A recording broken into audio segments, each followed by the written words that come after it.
Okay, we're going to go ahead and get started. First of all, I want to thank everybody for coming out this afternoon.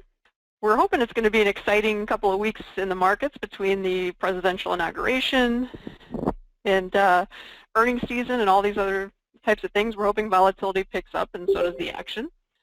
So today we're going to talk about trading like a girl, and I am in no way, shape, or form trying to insinuate that girls are better traders than boys or vice versa or anything like that. All I'm really trying to say in this presentation as we go through, I hope that you understand, really it's just, the idea is just take it easy. That's it, just take it easy. You don't have to trade a million contracts at a time. You don't have to push your margin limits. You don't have to trade like there's no tomorrow. In fact, less is more. If you don't know who we are DeCarly Trading. We are in Las Vegas, Nevada. And no, that is not a joke. Yes, commodity can be considered risky, and some people may even call it gambling. And yes, we live in Nevada, but it's just a coincidence. To be honest, you know, obviously most commodity brokers live in Chicago, but the weather in Vegas is a lot better, and so that's why we're here. Also, the hours are better. We start work at 5 a.m. Pacific time, which sounds super early, and it is. We're also wrapping things up at 2 in the afternoon, 3 in the afternoon. Of course, there's always something to do, so a lot of times we'll work later than that. Anyway, my name is Carly Garner. I am a broker at DeCarly Trading. If you're on social media, check us out on Twitter, Facebook, Instagram. We're there. We try to keep things relatively active, posting charts, market commentary, samples of our newsletter, that sort of thing. And just in case there's any questions, we are a brokerage firm. That's what we do. We're a futures and options brokerage. We do not handle stocks. We only handle commodities. So that could be anything from crude oil to gold to corn, soybeans, the meats, the stock indices. We do a lot of E-mini S&P trading, the treasuries, currencies. So you name it, we trade it. If you're unfamiliar with the books that I've written 4 books. The most recent is Higher Probability Commodity Trading. It came out last July, and it is basically a summarization. Well, actually, summarization is probably not the right word because it's quite long. It's a really big book, a big, thick book.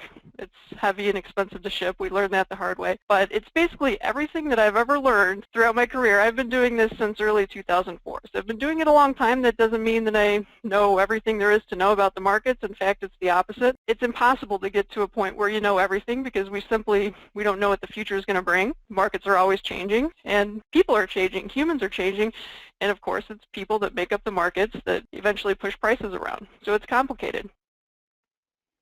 Before we get started, I just want to make sure that everybody understands that there is a substantial risk of loss in trading futures and options. Trading is not for everybody. We'll talk about today that there's more than one way to approach the commodity markets. You can do it in a way that's more of an investment, or you can do it in a way that's more of a speculation, and you can do it anywhere in between. In any case, it's definitely not a risk-free venture, that's for sure.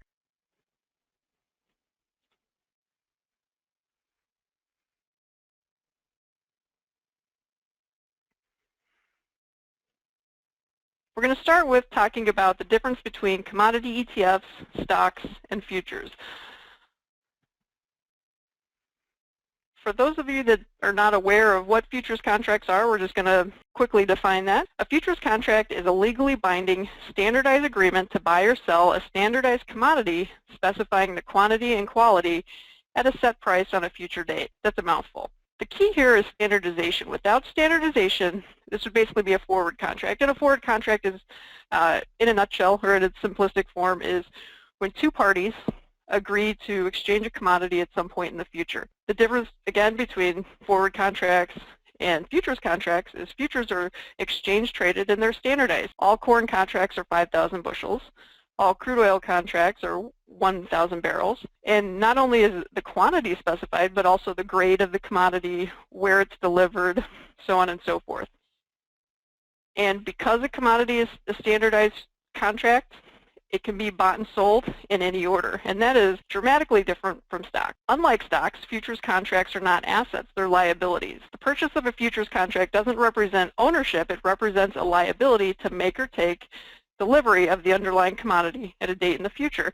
So if you're going long corn at whatever the price might be, $3.40, you're saying that I'm willing to purchase corn or take delivery of corn at $3.40 at some point in the future. You are not actually buying the corn at that time. You're just buying the obligation to buy corn at some date in the future. Of course, most futures traders or speculators, they don't ever hold the contract long enough to get to that point, to the delivery point. And if they do, it's probably by accident, and their broker calls them up and lets them know, hey, this isn't, you probably don't want 5,000 bushels of corn. It's time to get out. So the key here is futures traders don't have to own or borrow assets before they can sell them. If you're a stock trader and you're looking to get into futures, this might be a little different for you. You don't have to borrow shares from your broker. The broker is not going to charge you interest. There's no uptick rules or restrictions or any other sorts of hassles to deal with. If you think the market's going down, you sell a contract. And then at some point you have to buy it back to exit your position. Hopefully you're buying it back at a lower price. So we're going to go ahead and talk about some of the similarities and differences between futures and stocks. And then once we do that, we're going to get into some of the various ideas on tips and tricks to trading, using options, that sort of thing. But first, let's just look at what we're talking about here. A lot of people, when they want to get into commodities, they start thinking about, well, should I do it with futures or should I do it with stocks? In fact, honestly, most people don't even consider trading commodity futures because it's not convenient. They already have an account at a stock brokerage firm, whether it's TD Ameritrade or E-Trade or whatever the case is, and they think it's probably most convenient to simply start trading commodities in their stock account.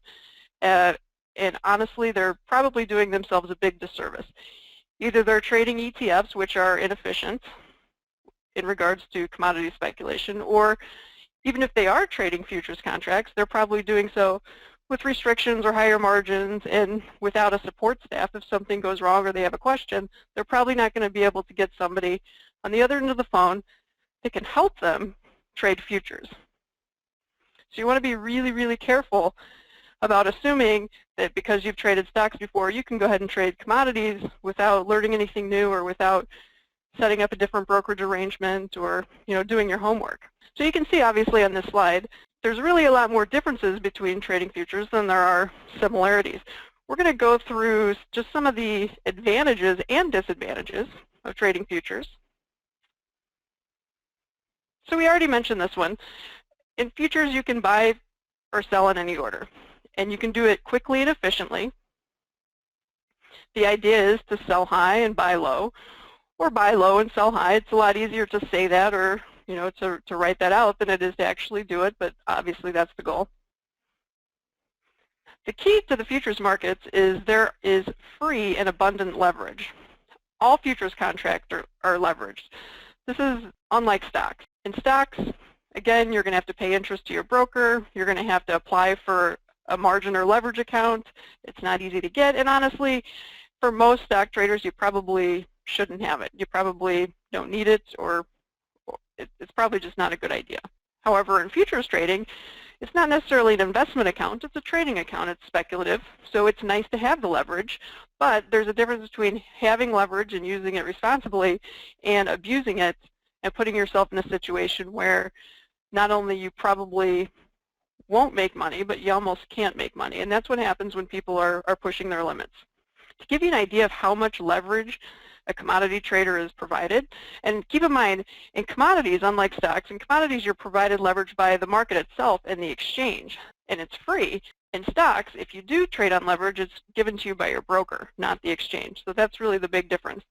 In commodities, you can trade a contract of crude oil, and this is a full-size crude oil, for a margin requirement of about $3,500. That is 1,000 barrels of crude that you are making or losing money on based on that $3,500. And to put this into perspective, with crude oil at around $55 a barrel, that means you're trading $55,000 worth of crude oil. So for less than 10% of the contract value, you can buy or sell that contract and make or lose money accordingly. Now, obviously, somebody trading with that much leverage is probably not putting the odds in their favor. The goal here is to shift the odds favorably, and to do that, you want to give yourself more room for error. And trading $55,000 worth of crude at a $3,500 account is not doing that. Now, if you happen to have perfect timing and catch a big move, sure, you could take your $3,500 to something much bigger in a very short period of time. You might double, triple, or more your account. But the chances are the opposite will happen. With a $3,500 account, you'd trigger a margin call within, a normal day of ebb and flow if you happen to not have perfect timing. Another big benefit of trading futures is that the futures markets are liquid nearly 24 hours a day. To be honest, it's basically 23 hours a day. So for 23 hours a day, you can trade futures with tight bid-ask spreads, and the option markets are also open the 23 hours a day.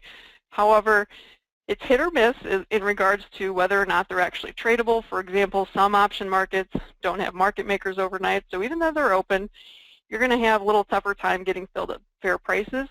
Other markets like treasuries or the E-mini S&P have relatively liquid markets around the clock. You can get in or out at any time. And this is a really, really big advantage. Probably one of the best examples of how this can be an advantage was election night. Obviously, last November, going into the election, most people were assuming Hillary Clinton was going to win. And about the middle of the, towards the middle of the evening, it started pointing in the other direction, and the futures markets collapsed. The S&P was down, at one point the S&P was down about 100 points, 100 handles. Somebody that had a stock account would not have been able to react to that. They wouldn't have been able to buy stocks if they thought that dip was going to be temporary. They wouldn't have been able to liquidate stocks or options if they wanted to take a profit or cut their losses. But a futures trader was able to trade the entire event. Now, I'm not saying that's going to necessarily good or bad. If they were, if they got too greedy, they may not have taken their profits, or if they, who knows what they did. But the point is, they were able to react in real time, and they didn't have to wait for the market to open.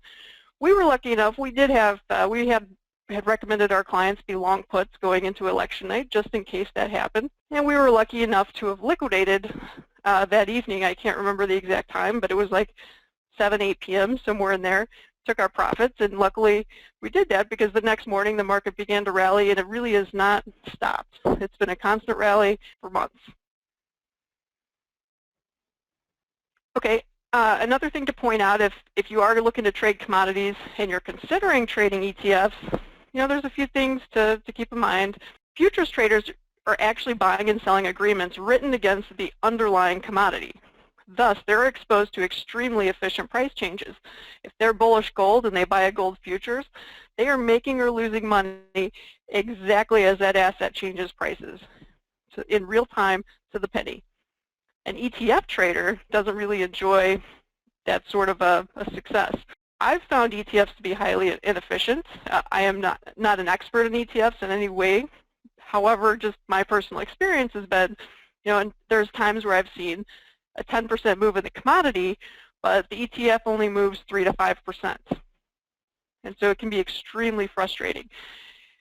For me, if I want to speculate in a commodity, I'd like that speculation to reflect profits or losses based on the actual price changes in that commodity, and not other things like rebalancing and redemptions and administrative costs and all those things that come with ETFs. Another alternative would be to buy commodity sector stocks like miners or oil companies, and I too have not had such a great experience with that because you're facing company-specific risks and other noise. This is something that most traders don't understand, especially those that are trading stocks and they're just not familiar with the world of commodities and specifically futures and options. Futures traders enjoy very small barriers to entry. Account minimums are as low as a couple $1,000s. At our brokerage, DeCarly Trading, we can get you onto our best free platform for $2,500. Now, obviously, you're not going to have free reign of all the commodities because you're not going to have enough margin to trade markets like crude oil. We just mentioned the margin was $3,500, or gold, but you could trade mini contracts in crude oil or a mini gold, or you could buy options and do some spread trading. So you could trade with a very small amount of money. If you tried to do that at a stockbroker, they might let you buy a couple stocks here and there with a small account. But if you want any type of leverage or portfolio margining or the ability to day trade or swing trade with leverage, they're going to require that you have $50,000 to $100,000. So what the futures markets does is it opens the door to strategies that generally, or in the past, were only open to, the quote-unquote big boys, those trading with big money. If you've been following our brokerage for any given time, you've probably come across some of our option selling educational material. We put out a lot of videos and articles and things on this. I happen to be a big fan of option selling. Obviously, like any other strategy, it doesn't work all the time, but it works more often than it doesn't, in my opinion. But unfortunately, a lot of brokers out there will not allow their clients to sell options at all. And particularly stockbrokers, they require you to apply for special permissions to sell options, and they generally require $50,000, $100,000 in your account to do so. And a lot of them will also ask you to have enough cash on hand to accommodate an exercise. Well, in the futures markets, if you get exercise, it's no big deal because all you have to have is the margin to hold the underlying futures contract. But in stocks, you actually have to purchase the entire 100 shares of stock, and that can be pretty expensive if you're trading a hefty stock. So it's possible you might have to have a couple $100,000 in your account just to sell a couple of options in stocks. So again, in commodities, you can do it with a small account. You can sell options in a smaller account. We generally like to see people with at least 5,000 to 10,000, or preferably more if they're selling options, simply because you want to have enough room to ride out volatility and that sort of thing. But you can take advantage of those types of strategies in a relatively small account. And in my opinion, that's a big advantage. So somebody's asking in the question box so options on futures operating hours are different than options on stocks, and yes, that is absolutely correct. A stock option trader generally can really only get trades executed during the day session. So we're talking 9:30 a.m. Eastern time to 4 p.m. Eastern time is really when stock option traders can trade. You'd have to, I'm not a stock expert. I do believe some of them have overnight, like after session trading for stocks. I know they do stocks, but options I think they also do. But from what I've heard, they're relatively thin. In fact, they're extremely thin. So to get any quality type of trading, you have to do it during the day session. And again, just because the New York Stock Exchange is closed doesn't mean that asset values aren't changing. They're changing while we're sleeping here in the U.S. The Asian markets are open, the European markets are open, and there's news that's circulating through the global market. As a futures trader, you'd be able to trade futures and options overnight. I'm not saying you should. I'm not saying you shouldn't sleep, but in some sort of special event like the election, you would be able to react at any time during the night. So portfolio margining is a big advantage to commodity traders. All futures accounts, regardless of how big or how small, are given portfolio margining. And what this means is the exchange gives you margin breaks for things like covered calls and option spreads. And that's because your risk is reduced. For example, if you're selling a strangle, you'll sell a call and you can sell a put. You can only lose money on one side of that trade. Without portfolio margining, you would be fully margined on the short call and the short put. But if you have portfolio margining, they take the risk on the trade as a whole and they net it together, and then they come up with a margin requirement. Again, most stockbrokers require that you have $100,000 to do this. In commodities, you get that regardless of how big or small your account is. Everybody's margined the same. Everybody is treated the same in commodities. To give you an idea of what margin looks like with short option trading in commodities, some markets are on the expensive side. For example, the E-mini S&P options tend to be pretty highly margined. Probably get a little more bang for your buck going into something like crude oil or the meats, even natural gas, just to give you an idea in prices. Depending on how close to the money you are and how much you're collecting and that sort of thing, S&P strangles or short options are generally a couple of $1,000s, maybe even $3,000 for margin, and you're collecting maybe $1,000 to $1,500 on something like that. Where in crude oil, you can collect about $1,000 for maybe about $1,000 to $1,200 in margin. So the crude margin's a lot more affordable. But I mean, if you put that in perspective, if you can sell a crude oil strangle for $1,000 and you're only paying $1,000 in margin, potentially a pretty good ROI. Yet, that said, you never want to max out your account with short options. For example, on a trade like that, if you had a $10,000 account, I would probably only recommend that you do one strangle. So you're collecting $1,000 per your $10,000 of trading capital, and in other words, you're only using $1,000 of your $10,000 towards margin. But Trust me when I say it's better to be safe than sorry. When you're option selling, the odds are in your favor. You're going to make money more than you're going to lose money, but the secret is to be able to ride out the storm if short-term volatility spikes.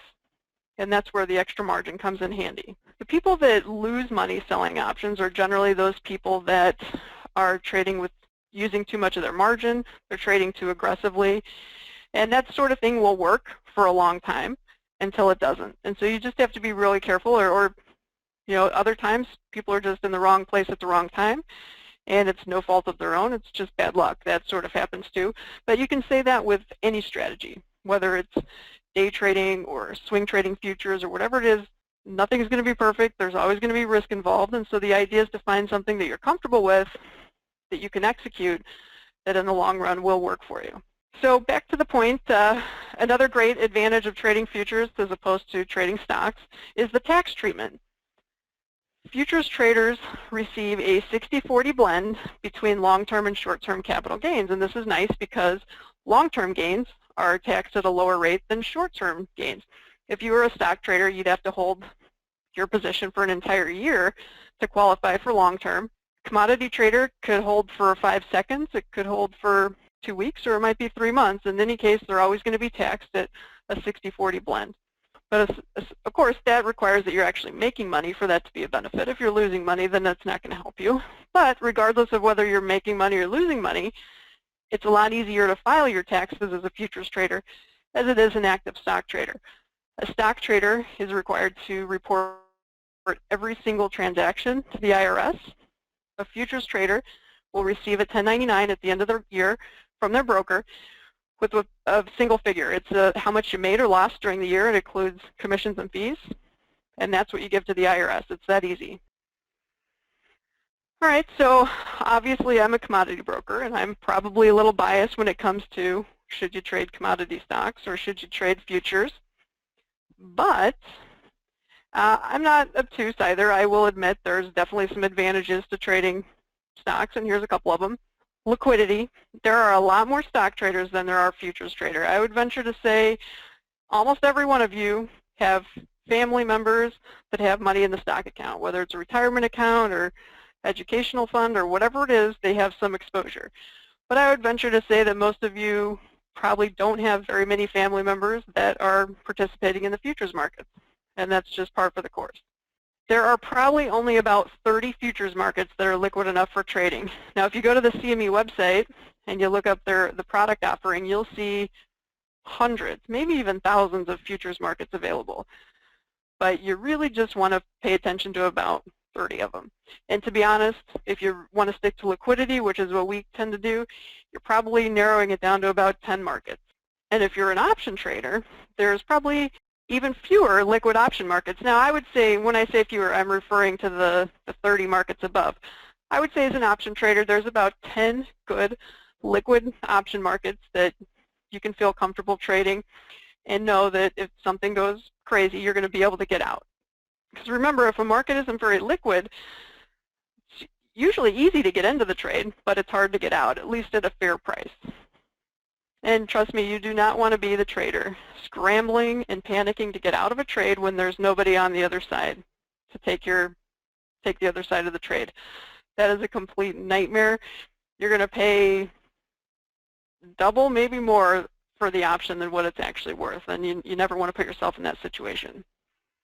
Another disadvantages of futures is it doesn't pay dividends. There's no cash flow until the trade is offset, and there's no cushion to losses. So that's a bummer. And you know, for most futures traders are trading relatively short term. They're in and out of trades within a couple of weeks, so this probably doesn't mean anything to them. But for those of you that are trading in the long run, this can be annoying. Like, for example, I'll give you an example. We put out a recommendation several months ago for our clients to go long the grains. We like to use the mini contracts because you can just sit on them and hang on to them forever, and eventually grains generally will go up. But they've been trolling the lows for the last couple of months. So even though the margin's really low, at roughly $200–300 per contract, we're not using a lot of money on that position. We're not making or losing a whole lot either, but it's tying up a little bit of capital and there's no dividends. So it's really just kind of been a waste of time for a while. But, we do know in the long run that as we go into the spring season, the odds of grains going higher are actually pretty good. So we're hanging on to it, even though we've missed out on, something else that we could have done with that money, but that's part of the game. So one thing I've learned about commodities is anything is possible. And when I say anything, I mean anything. And that's probably what brings people to the commodity markets. But unfortunately, the people that come here looking for that sort of thing often are not approaching the markets in the correct manner. And here's kind of what I mean. Most futures traders lose. You've probably heard 80% of the people make money and 20% of the people lose money. I think it may even be a little worse than that. It just depends on it. There's a lot of things at play here. There's a lot of people that come in and want to date, and I'm not saying with our brokerage firm. I'm just saying in general. I mean, I have friends in the business. I talk to people all the time, so I kind of have a feel of what's going on out there. There's a lot of deep discount day traders that are utilizing. I'm not even going to say utilizing. I'm going to say abusing leverage.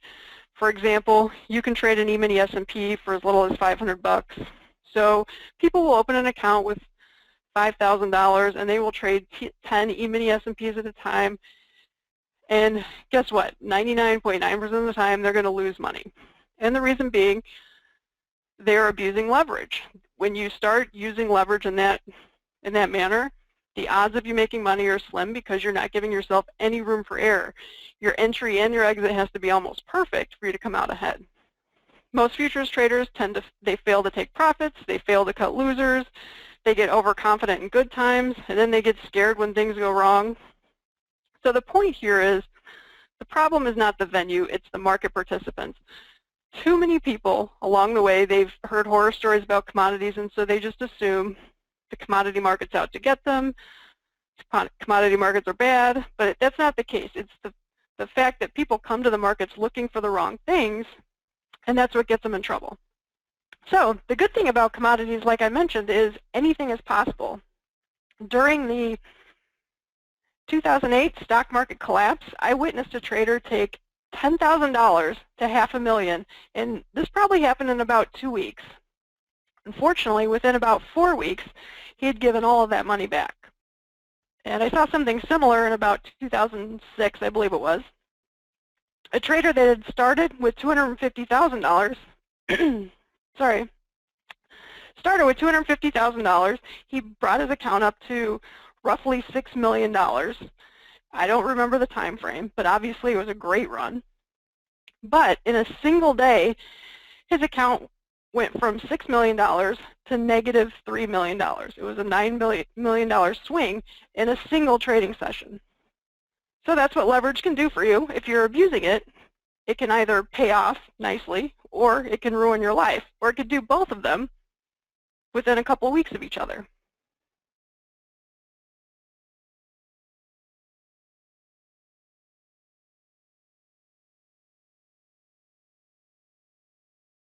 Okay, now the first thing that you'll probably read in just about any commodity book that you pick up is the trend is your friend. In fact, even stock trading books will tell you the same thing. The trend is your friend. And this is true in a way. It's really hard to pick tops and bottoms, but it's really naive to assume that making money in stocks or commodities or anything else is as easy as just following the trend. What most people fail to realize is trend traders actually face lower win percentages and bigger losses. They do that because the potential of big winners is there, and it's popular because it's comfortable. In fact, think about it, it's in tune with human nature. We like to go with the flow. If a market's going up, we're going to be a lot more comfortable buying it than we would selling it. And vice versa. As a market's going lower, we're going to be more comfortable selling it than buying it. Or at least that's how most people behave. I'll admit I'm the opposite in nature. If everybody else is buying, I want to sell and vice versa. Sometimes that gets me in trouble and sometimes it works out. But again, the thing about trading is there's not a right or wrong way, just a way that works best for your personality. But what I'm trying to point out is most traders lose money. And if most people believe that trend trading and trend following is the way to go, maybe it's not. I mean, it can be for those that have extremely deep pockets and have nerves of steel and have extraordinary patience. Trend trading is excellent. I mean, all in all, markets do trend nicely. And if you can stomach the pain and you have enough money to do it, you're probably going to come out ahead. But most people, most of us, do not have the kind of money that is required to successfully trend trade. So this is an example of actually one of the biggest sell-offs in the history of crude oil. So given that it's a historical move in a commodity market, you'd think trend traders should have made easy money. But you might be surprised to learn that they probably didn't. I'm not saying they didn't make money. I would say that most trend trading systems did make money on this move. When crude oil went from roughly 65 bucks to 32 bucks, it dropped 50% in less than a year. I can guarantee you most trend traders made money. Well, I shouldn't say that. I should say most very well-funded trend traders that stuck to their system, that didn't panic or go outside of the game plan, probably made money. But here's why most people will not make money trend trading. You'll notice these areas here probably, and this is just a generic moving average crossover kind of trend system, but most of them are pretty similar in when they trigger signals and when they don't. So using this just generic trend trading method, a trader may have had a short signal here that didn't work out, a long signal here that probably didn't work out because by definition trend trading requires very deep stops, and using deep stops means that your risks are big, and on top of that your risk of getting stopped out is little, but when you do get stopped out, it's pretty substantial. So with that said, these three false signals alone could have easily cost a crude oil trader anywhere from $2,000 to $4,000, depending on what I'm saying each, depending on what the parameters were. So let's just say that it was $3,000 and you had three false signals. So that's already $9,000 in the hole before you catch a ride. Now, to be honest, I could be wrong, but I would say that most of you probably wouldn't have stuck around for the fourth trade. If you lost $9,000 on 3 trades, you probably wouldn't have taken the fourth one. If you did, though, you would have done very well. The move from 62 to 44, we're talking, we'll just round it to roughly $20,000. But again, I said trend traders use deep stops, and so this trader probably had a stop somewhere in here or here, meaning that they gave back several $1,000s worth of profits before getting stopped out. So after a potential $20,000 gain, you probably ended up giving 10 of that back, and remember you lost 9 before you even got out of the chute. So again, we get another false signal and a successful signal here. Now this one probably would have been the big money maker that a trend trader is looking for. But again, you had to go through a lot of heartache and a lot of work to get to this point. And even then, even if you were lucky enough to catch it around 50 and get out of it somewhere, probably in these levels around 36, obviously that's a lot of money. We'll just call it 12 grand. But you had to go through a lot, and it had to be the biggest drop in the history of crude oil for that to occur. So when you look at a chart and you say that, hey, crude's down 50% this year, it would have been easy peasy to simply sell it and make a ton of money. It's not that easy. Not very many people can handle the emotional roller coaster that is trend trading. I'm not saying that you shouldn't trend trade. I'm just saying you must really be aware of the fact that it takes a special kind of person and a big trading account to do it successfully. I happen to be a little more comfortable with the swing trading strategy. Swing trading is the practice of identifying overbought and oversold markets and trading against the trend. It's the equivalent of buying fear and selling greed. When everybody else wants to buy, a swing trader will be looking to sell and vice versa. It's the opposite of what's natural and comfortable. but it comes with higher winning percentages. Now, it's true, it comes with smaller profit potential. Swing traders are generally swinging for base hits rather than home runs. And just like any other strategy, big losses are possible if you're caught in a runaway market, and this is what happens if you're trying to sell against the trend and the trend continues to unfathomable levels, and sometimes that happens. This is obviously a chart that is relatively cherry-picked. It's a perfect example of why somebody might be interested in swing trading. Just when markets get to overbought and oversold levels, they reverse. They don't always work out this nicely, but I would probably guess that about 7 to 9 charts that you pull up are probably going to show you something similar to this. Markets in general, and this is just kind of a guess, but in general, markets trend about 20% of the time, and they trade in a range about 80% of the time.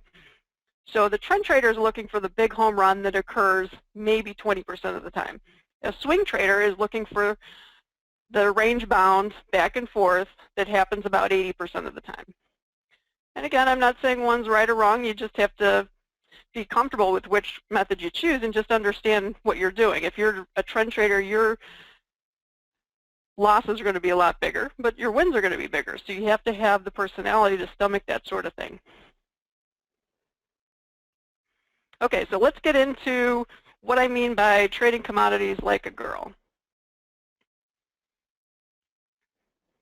And again, I'm not saying that all girls are good traders, because that's obviously not true. And all men are not bad traders. That's obviously not true either. But what is trading like a girl? Trading like a girl is basically mitigating risk, even if it means similar profit prospects. There's nothing wrong with taking a quick profit. And you have to understand, you're never going to buy the low, you're never going to sell the high, but if you can take a piece out of the middle, you're doing pretty well. The goal is to trade with logic, not bragging rights. I know this sounds super simple and super obvious, but unfortunately, we sometimes forget these things.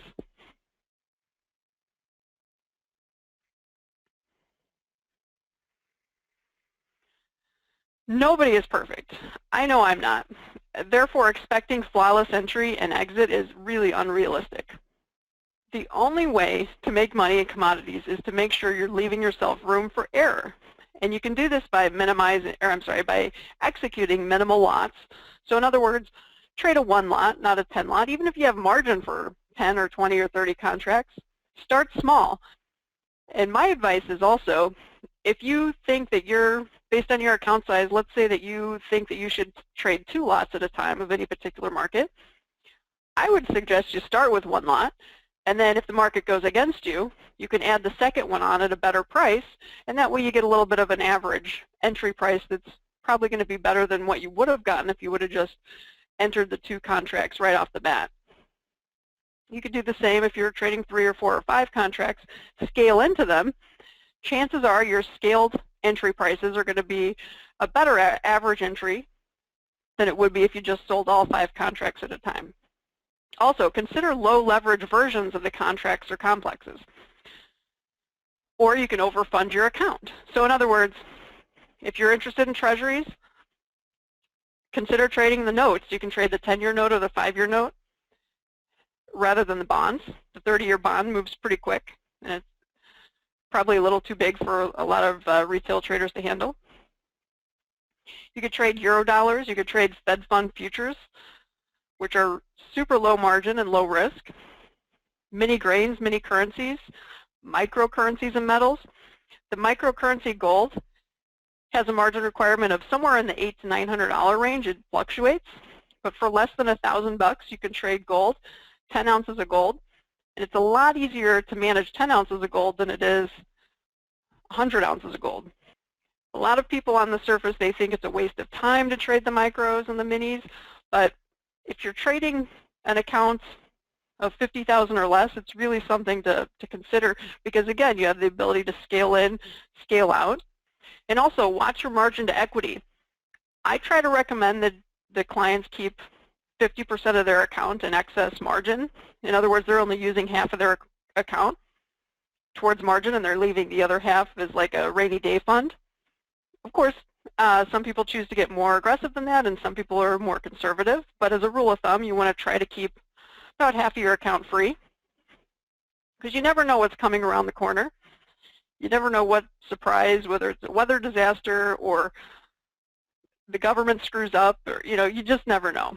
And having cash on the sidelines to cushion the blow if some of your trades go wrong, or to jump into markets that get abnormal pricing, is it's really a huge advantage. A big thing to keep in mind also is using the versatility of options to reduce position volatility. And what I mean by this is even if you decide you want to trade futures contracts rather than options, you might want to use options to hedge your futures contracts. So this could be, for example, going long corn futures and buying a put underneath the market as insurance. That way you don't have to worry about getting stopped out prematurely. You don't have to worry about the bottom falling out of the market and you being stuck with unlimited risk. You don't have to worry about margin calls. You would know exactly what your risk is based on what you paid for the insurance, what you paid for that put, plus or minus any difference between the strike price and the futures price. And it's basically like holding a futures contract with the benefit of limited risk. By the way, that strategy is known as a synthetic strategy. You could also sell options against your futures as well. For example, if you were bullish gold, after, in the last couple of weeks, gold's been running up.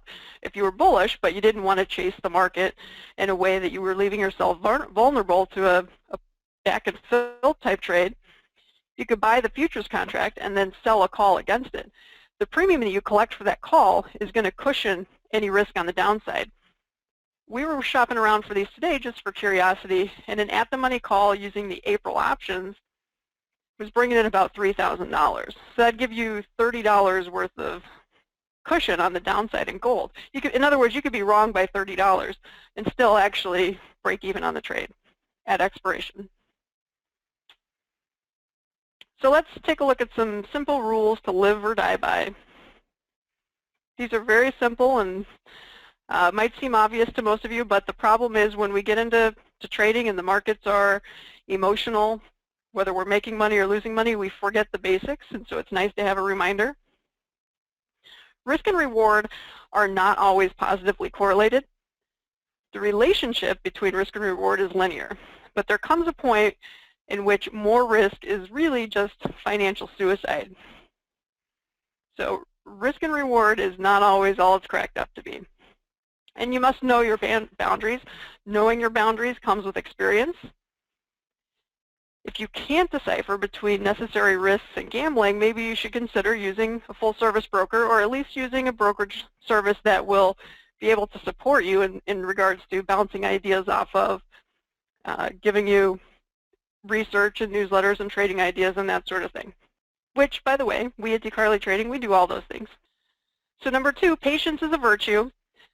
Most people think that being on the sidelines is a wasted opportunity and a waste of money, and that's absolutely incorrect. The longer you are exposed to the markets, the higher the odds are of being in the wrong place at the wrong time. So the sidelines is a position, and trading is a game of odds. If you are not putting the odds in your favor, you're shifting them to your competition. It is better to miss a trade than to enter prematurely or late. I always tell people I would rather be on the sidelines wishing I was in than in the market wishing I was on the sidelines. Too many people bypass the potential of options because of the hassle of learning. And I totally get that. Options are not easy to learn. It's complicated. But I can speak from experience.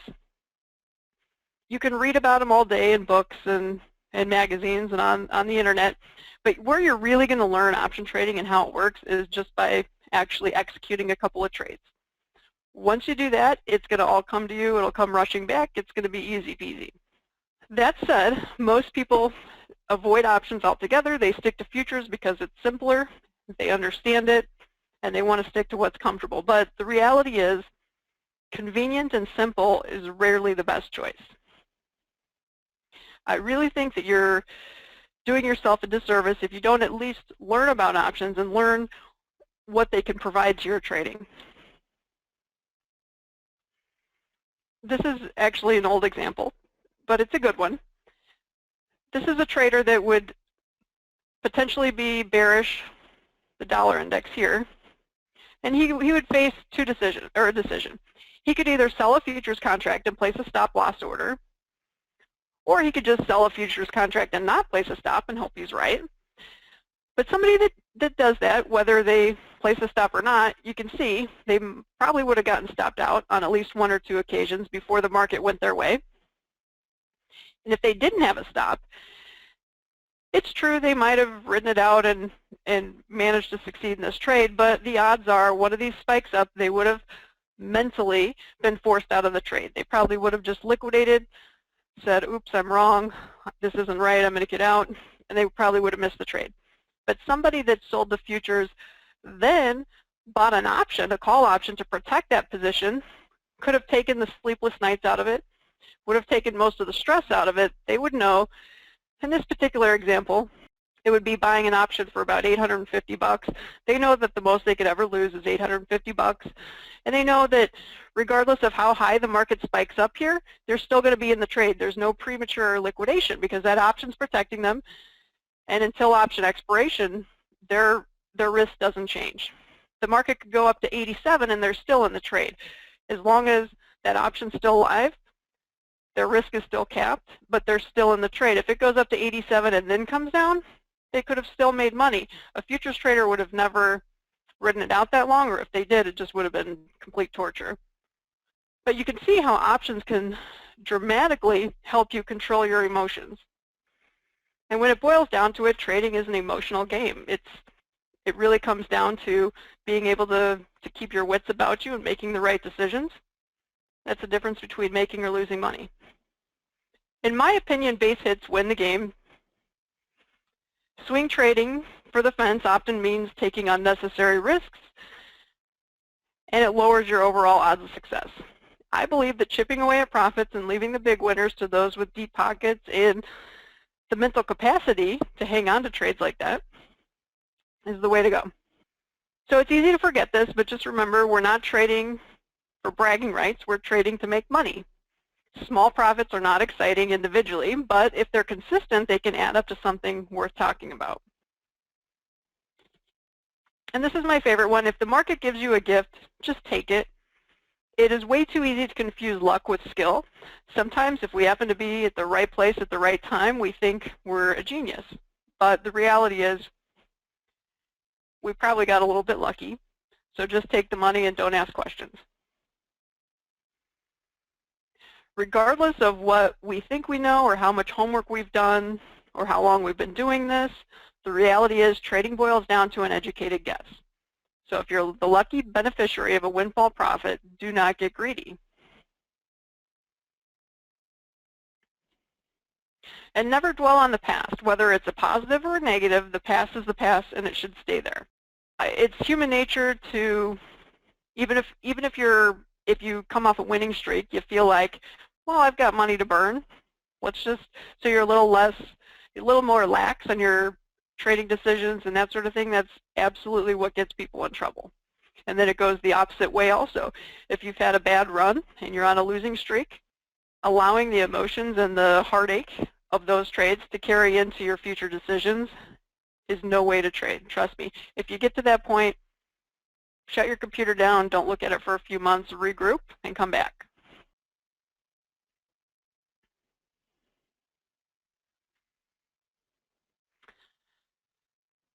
So in conclusion,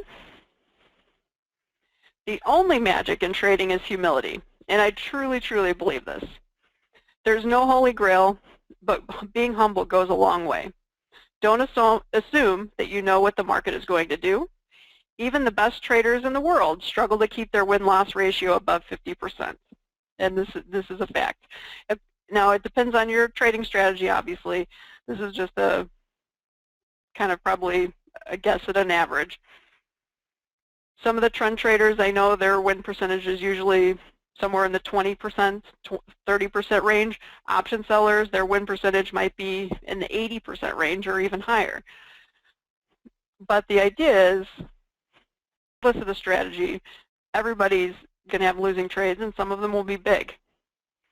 When you get it, a smart trader once told me, every trade that he gets into, he assumes he's going to lose money, and he assumes that he's wrong. And that way he's always keeping himself on his toes, trying to, I mean, obviously you don't want to take it too far. You don't want to panic every time the market goes against you a couple ticks, but at the same time, you want to be in the mindset that, hey, you are fallible, and hopefully, if you think like that, you won't let your losers run away from you. So never say never. There is no limitation to an irrational market, and I can attest to this. I mean, some examples, there's dozens and dozens of examples, but I'm sure anyone that was trading crude oil last year around this time when prices were in the low 30s and actually dropped down to 26, honestly, it probably had no business being at those prices, just like it had no business being at $150 several years ago. But that's just how commodities are. They can stay irrational longer than any of us can stay solvent. So you want to trade accordingly. So I want to thank you again for coming. Once again, we are DeCarli Trading. We are a futures and options brokerage firm in Las Vegas, Nevada. Visit our website for free educational material. There's videos, articles, information on our services. And if you have any questions or if there's anything that we could do for you, please feel free to get in touch with us. And don't forget, if you liked anything that you learned today or that we talked about and you want more detail, you want more strategy, you want more information, check out my book, Higher Probability Commodity Trading. You can find it on Amazon. It's actually in any major book outlet will sell it, but Amazon is the cheapest, and you can't beat free shipping. And actually, oh, I forgot to mention, if you're somebody that likes ebooks, Amazon has my newest book, Higher Probability Commodity Trading, on sale for $5.99, and it's viewable on any device. You can, even if you don't have a Kindle, you can view it on your cell phone through an app or through your PC. So it's $5.99 on Amazon Kindle. Just until tomorrow, though. If anybody has any questions, you can type them into the chat box, or you can shoot me an email. Here's my email address, cgarner@decarlitrading.com. Someone's mentioning that Amazon is only showing the higher price for Kindle. I apologize, I should have mentioned, if you're out of the country, the offer is not available. Amazon's only offering it at the discounted price to those in the United States. Sorry. Somebody's asking if an IRA account can trade futures options. Yes, absolutely. Not all brokerage firms allow clients to do that, but we do. We will allow you to trade your IRA. If you would like to send me an email, I'll respond to it with the instructions on what it would take to do so. It's actually a pretty painless process, but the answer is yes. Yes, Tony, this is being recorded. As long as everything goes as planned, we should have it up and running on the website and emailed out to everybody by tomorrow. Okay, looks like that's all the questions, so I appreciate you coming out, and we hope to hear from you shortly. Let me know if there's anything we can do for you. Oh, a couple more here. Lewis is asking, do you have self-directed trading? Yes, absolutely. In fact, most of our clients are trading online through a platform on their own. So yes, we absolutely do that. The difference between trading with us versus trading with a bigger house online is we will give you market commentary, research, trading advice, that sort of thing. You can bounce ideas off of us, but yes, we can set you up with a platform and you can trade online. Jerry's asking about commenting on the grain report. I don't think there were any huge game changers in the grain report. I mean, obviously, soybeans and wheat moved higher, but I think, honestly, I think that was going to happen regardless of what was in the report. I think the dollar's probably seen its better days, and grains are really cheap, in my opinion, so I think the path of least resistance is going to be higher throughout the spring, regardless of what the USDA comes up with. Lewis is asking what platforms we have. We actually offer about 30 different platforms. So really just depends on what you're looking for. Our free platform is called the Zaner 360. If you go to our website, decarlitrading.com, you'll find a list of them. The Zaner 360 is on the top. And honestly, most of our clients use that platform. Despite being free, it's actually really, really good. It's real-time quotes and charts, and you can do quite a bit with it. You can trade both futures and options side by side. It has a margin calculator, day trading margins. Our commission rates are actually, they vary based on account size and volume and what exactly you're looking to do. If you send me a private message, I can, or I'm sorry, an email, I will give you the details. Just give me like what kind of trading you're doing. You're doing as a day trading, position trading, roughly account size and volume and that sort of thing, and I'll give you a precise quote. Okay, thanks everybody. Hope to see you again next time.